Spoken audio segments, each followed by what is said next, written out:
2005 में राहुल कोलकाता से एक ऑफिस कॉन्फ्रेंस के लिए लोनावला गए थे। लोनावला, जो अपनी खूबसूरती और शांति के लिए जाना जाता है, उस रात कुछ अजीब सा लग रहा था। कॉन्फ्रेंस जल्दी खत्म हो गई और राहुल के पास रात को घूमने का थोड़ा समय था। रात के करीब 2 बजे उन्होंने अकेले ही बाहर चलने का फैसला किया। सड़कें पूरी तरह से खाली थी और हर तरफ सन्नाटा था। कभी कभी पत्तियों की सरसराहट और हवा की आवाज सुनाई दे रही थी। चांद की हल्की रोशनी ने माहौल को और भी डरावना बना दिया था। राहुल चलते चलते एक पुराने और बड़े से होटल के पास पहुंचे। होटल काफी भव्य और पुरानी स्टाइल का था। राहुल ने रिसेप्शन पर जाकर एक कमरा मांगा। रिसेप्शनिस्ट ने मुस्कुराते हुए उन्हें 2000 रुपए में एक रूम दे दिया। इतनी बड़ी प्रॉपर्टी के लिए ये प्राइस राहुल को थोड़ी कम लगी, लेकिन वो ज्यादा सोचने की हालत में नहीं थे। थके हुए राहुल रूम में चले गए। रूम दूसरी मंजिल पर था। पुराना और थोड़ा अंधेरा लग रहा था, लेकिन साफ सुथरा था। राहुल ने बैग रखा और तुरंत सोने चले गए, क्योंकि वो सफर और दिन भर की मीटिंग से काफी थके हुए थे। कुछ घंटे बाद अचानक उनकी नींद खुल गई। उन्हें लगा कि बाहर किसी के कदमों की आवाज आ रही है। आवाज धीरे धीरे और करीब आती जा रही थी, जैसे कोई अपने पैर घसीटकर चल रहा हो। राहुल ने इसे नजरअंदाज करने की कोशिश की, लेकिन आवाज रुकने का नाम नहीं ले रही थी। डर और उत्सुकता के बीच राहुल ने दरवाजा खोला।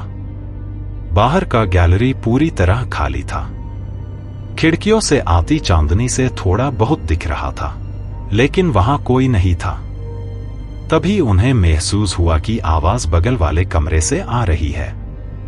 वो कमरा खाली होना चाहिए था, क्योंकि उस मंजिल पर कोई और मेहमान नहीं था।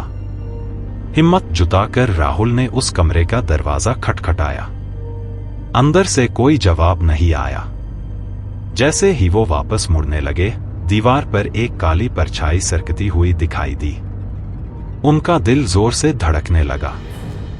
तभी ठंडी हवा का झोंका आया और उन्हें लगा कि उनके पीछे कोई खड़ा है। राहुल ने जैसे ही पलटकर देखा, वो परछाई हवा में तैरती हुई नजर आई। उसका कोई रूप या आकार नहीं था, लेकिन वो बेहतरीन डरावनी और भारी ऊर्जा से भरी हुई थी। ऐसा लगा जैसे वो राहुल को घूर रही हो। डर के मारे राहुल ने अपना बैग उठाया और रूम से भाग निकले। उन्होंने होटल छोड़ दिया और सीधे पास के मंदिर में चले गए। पूरी रात वो वहीं बैठे रहे, कांपते हुए सुबह का इंतजार करते रहे। सुबह जब डर थोड़ा कम हुआ, तो राहुल फिर से होटल गए और वहां के बेल बॉय से पूछताछ की। जो बात सामने आई, उसने राहुल के रोंगटे खड़े कर दिए।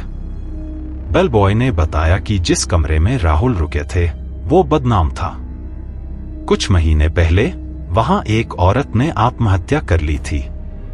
उसके बाद से वहां अजीब घटनाएं होने लगी थी।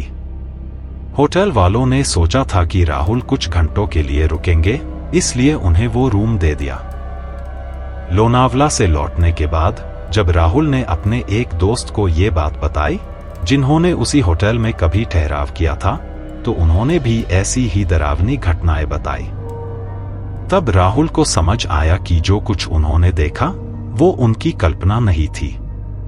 आज भी राहुल उस परछाई को याद करके सिहर उठते हैं। वो क्या थी? कोई आत्मा या कुछ और? इसका जवाब उनके पास नहीं है, लेकिन एक बात पक्की है। लोनावला की शांति के पीछे कई राज छुपे हैं। अगर आप भी कभी किसी पुराने और सुनसान होटल में जाएं, तो सतर्क रहे। कौन जाने अंधेरे में क्या आपका इंतजार कर रहा हो।